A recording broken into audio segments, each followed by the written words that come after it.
We begin with what has now become a legal battle over the proposed Trump Presidential Library in Miami. A lawsuit was filed over Miami-Dade College's plan to give away valuable land in downtown Miami so that the library and perhaps even a hotel could be built. When news of the plan became public, reaction was swift and, not surprisingly, mixed.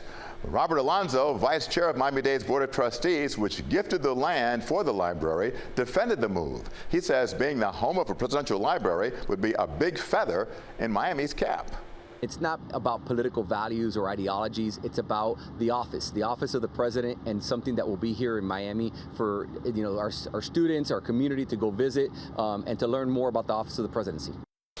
And joining us now is former FIU professor Marvin Dunn. He's also a historian, and he has brought the civil lawsuit against this plan to build the proposed Donald Trump Presidential Library in downtown Miami. Mr. Dunn, thank you for joining us today. And I want to start by reading some quotes from a letter sent to the Miami Herald by Marcel Philippe, who is on the Miami-Dade College Board of Trustees. All right. First thing he says is that he doubts that there would be this opposition if this were the Obama Presidential Library. Is he right? Oh, no. Even if Obama was taking land from our kids, I would have a problem with that. No president, Obama included, should be given land that our students should have for their future. So no, it's not about Obama, it's not about Democrats, it's about being wrong. It's about taking land from kids, trying to do it under the table, getting caught. Nothing to do with Obama. It's about right or wrong. The crux of your legal action is that this violates the state's sunshine law. You thought this was a backroom deal done in the dark. Well, they didn't discuss the matter before the meeting, otherwise that would have been illegal. They did not discuss it during the meeting, the record shows, and then the vote was unanimous. How does that happen? I don't get how that, something in the milk ain't clean, as my grandmother would say. Then within minutes or hours, the state announces that that land's going to be given to the Trump Library. And it's just wrong. It's the way they did it in the dark, the way they had the notice not be clear about what they were doing. And then to have it just said there was a real estate transaction. They didn't mention that it was $67 million worth of land in downtown Miami that they were dealing with. And then to say, well, we didn't know what was going to happen with the land. We just voted to give it to the state. You give away $67 million worth of land and not ask or know where it's going. So it's all very, very shady to me.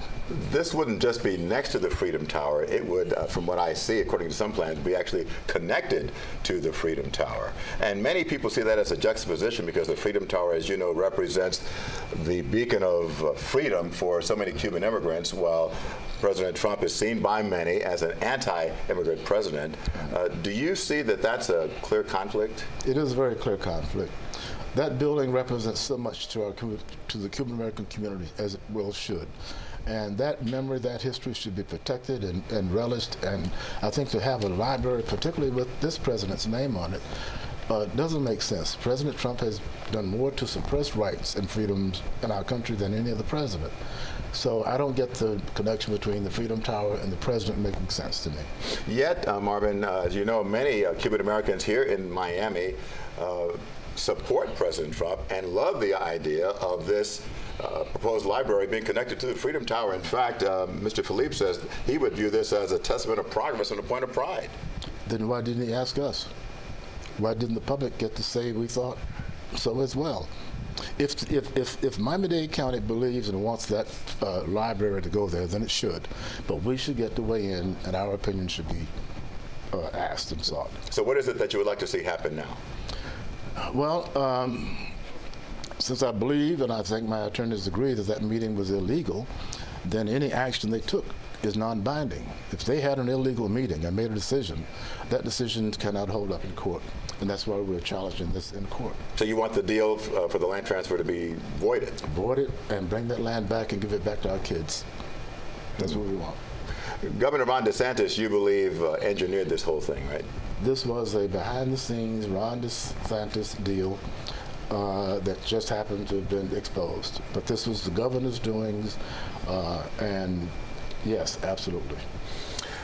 Do you think that by and large, the reaction to this proposal has been too muted for your taste, or do you think that there has been a lot of opposition? Because I wonder, are you the Lone Ranger here, or are there a lot of people behind you supporting this? Well, I'm the only plaintiff, but I have had thousands of people respond on my social media pages saying, please proceed. This is wrong. Go ahead with this lawsuit. What would you say to Governor DeSantis if he were here right now? Why'd you do that? Why didn't you ask us what we thought? You think we're children? You give away, you take 2.6 acres of land from our kids without asking? So I would ask him, why did you do that? Why did you do it that way? Why didn't you ask us to weigh in the very beginning, Governor? Why didn't you do that? We heard one of the president's sons, Eric Trump, tout this idea, and he also suggested that a hotel might also go up there. What about that aspect of this? Well, he says that it's going to be an iconic building on Biscayne Boulevard that would be seen from sea. And I'm sure they would have such a building. But before Trump's name is emblazoned on our skyline, could we get the Epstein files released first? Well, what does that have to do with it? Because that's our space. That's our, to have that name above our city. The first thing people see when they come in is Trump. And then suppose the president ends up being one of the people that was in trouble. So I don't see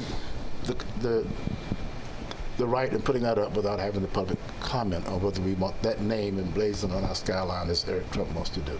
Obviously, if a hotel goes up there, there's an element of commerce there. I guess that was really the crux of my question. Does that part of it potentially also make this deal even seem, for lack of a better word, shadier to you? That's correct. The fact that they're going to have a hotel and condos worth a tremendous amount of money, in addition to a library, makes it all the more offensive. It's a money-making deal at the expense of our kids. Should this be a partisan issue? No, absolutely not. I think even folks who agree with this president would see that this is not the right thing to do, and that was not the right way to do it. Well, Mr. Dunn, we thank you for coming in, and thank you for having me. Certainly we'll see where this whole issue lands. Okay? Yes, we will. Thank you. Thank you, Jim. Marvin Dunn, in for Miami Life Today.